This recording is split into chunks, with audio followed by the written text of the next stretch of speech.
Imagine an engine that spins its own cylinder like a tiny planet, while two crankshafts team up to support one piston. Strange but real. This is the Avid MA250, a compact four-stroke that rethinks balance, friction, and weight in one bold package. After engines like the Twingle and VCR concepts, this design deserves a close look. We will unpack how it works, why the cylinder rotates, how gears boost torque, how the port valves breathe, and what the numbers really mean. Then we will ask the key question: what was it built for?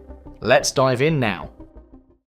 Rotating cylinder mystery. The first thing you notice on the Avid MA250 is that the cylinder is not just a fixed tube like on most engines.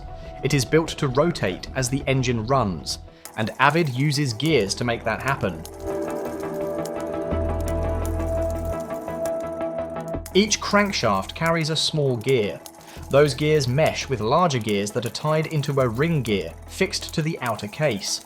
When the crankshafts turn, the gearing forces the inner housing to roll around the stationary ring. That rolling motion makes the whole cylinder assembly rotate. Avid also takes power out through a shaft that is part of that rotating cylinder. So the cylinder is not only moving, it is also making usable torque. In simple terms, the cylinder spins at the same RPM as the engine, and that spin is the engine's output. Now, why bother with gears at all? Avid claims that gearing lets them trade speed for torque right inside the engine. They describe a 2:1 ratio using a 20-tooth small gear and a 40-tooth large gear. If the crank gear is turning at 1,000 revolutions per minute, the larger gear turns at 500 revolutions per minute. But it can deliver about twice the torque. So an input of 50 Newton meters could become 100 Newton meters at the larger gear, at least in ideal math.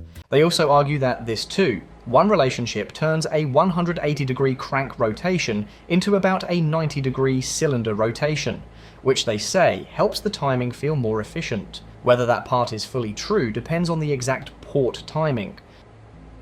But the core idea is clear. The gears are not just moving parts, they are shaping how the engine delivers torque. 3-hole valve system. Now look at the top end, and something feels missing. There is no big cylinder head with rocker arms and poppet valves opening and closing. The MA250 uses a simple port system. Think of it as 3 holes working like a rotating door. One port sits in the rotating inner cylinder, and 2 ports sit in the stationary outer casing. When the holes line up, air can flow in or out. When they do not line up, the path is sealed. That sealed moment is what allows compression and expansion to happen without a traditional valve train. The engine still follows a 4-stroke cycle.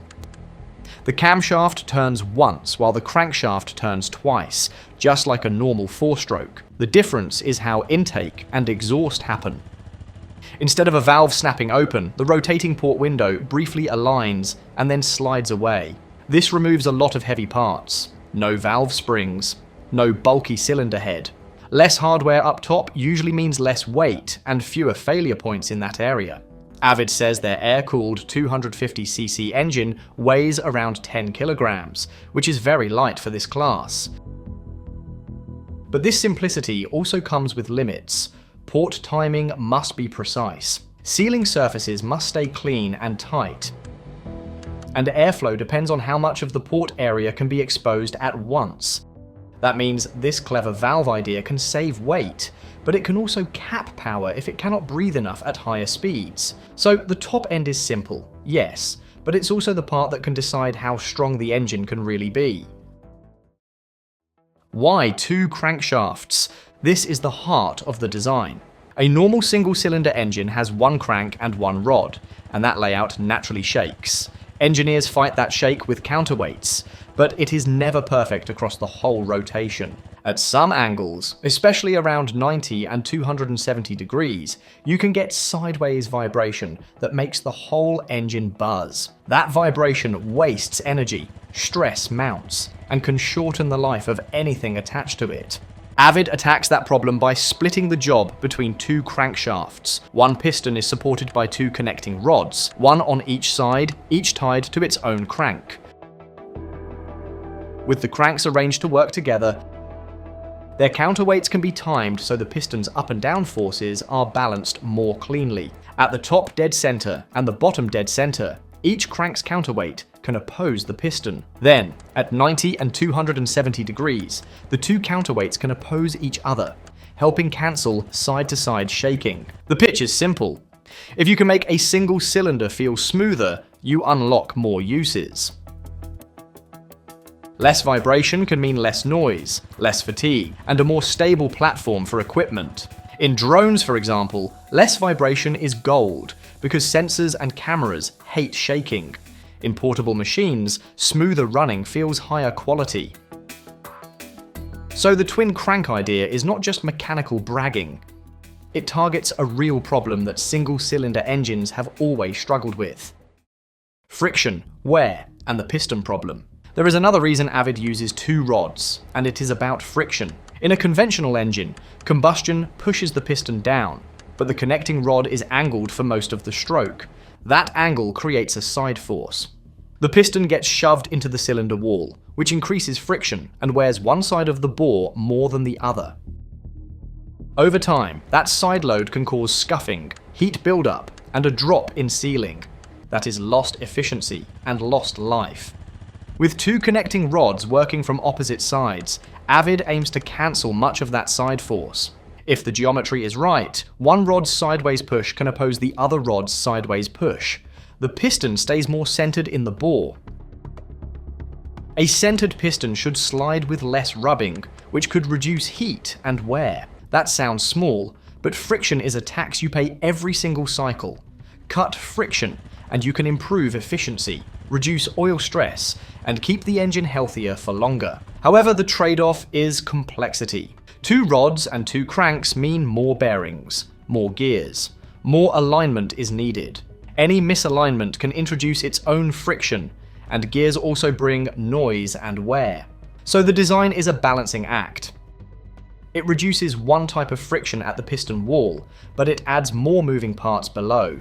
Whether this is a net win depends on build quality, lubrication, and real-world testing over time.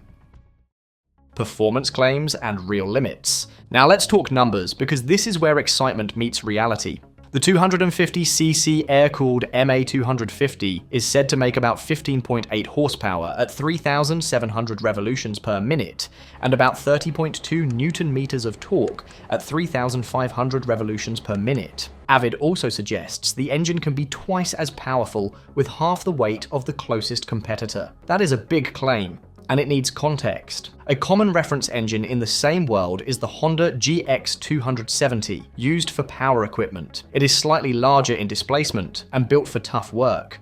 If you compare basic specs, the Avid engine does look extremely light, and the torque figure is impressive. But it is not a perfect match, because engines can be rated at different RPM targets, and accessories can change the installed weight.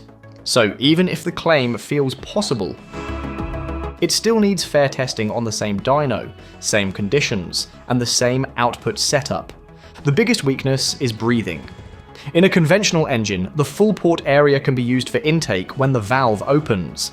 In the Avid system, only part of the area is available, because the other part must remain closed to hold pressure. That restriction can reduce airflow efficiency, which reduces peak power. And because the cylinder rotates, scaling to multiple cylinders becomes very complex. A 4-cylinder version could require 8 rods, 8 crankshafts, and many large gears. That makes it expensive and heavy. So the MA250 is clever, but it lives in a narrow lane. Best uses and the real purpose. So what is this engine really for? It is probably not meant to replace the engine in your car or motorcycle. Those markets demand high performance, low cost, and long durability all at once. The Avid design offers smoothness and low piston wall wear, but the gear-heavy bottom end adds cost, and the port valve system can limit power. That makes it a hard sell for mainstream transport. Where it starts to make sense is in specialized jobs, where weight, compact size, and low vibration matter more than absolute peak horsepower. Military drones and UAVs are the perfect example. Drones benefit from lightweight engines because every kilogram saved can be used for payload or fuel. They also benefit from low vibration because cameras, sensors, and guidance systems perform better when the platform is stable. And many drone missions do not require extreme engine life as a car does. That is why the Avid MA250 feels less like a mass-market revolution and more like a niche solution. It is an engine built to be smooth, compact, and light, even if that means accepting limits in airflow and scalability. In that sense, its purpose is clear. It is designed for specific applications where its unique strengths matter most. That's the Avid MA250 story from top to bottom. 2 crankshafts reduce vibration. 2 rods steady the piston and cut the side load. Gears spin the cylinder and trade speed for torque. The 3-hole port system removes the heavy valve train and keeps the top end light. But the same choices bring limits too. Breathing is restricted, scaling is difficult, and the cost can climb fast. Now I want to hear your opinion. If you had to pick one perfect job for this engine, would it be drones, generators, or something else? Tell me in the comments, and if you enjoyed this breakdown, subscribe for more rare engine designs.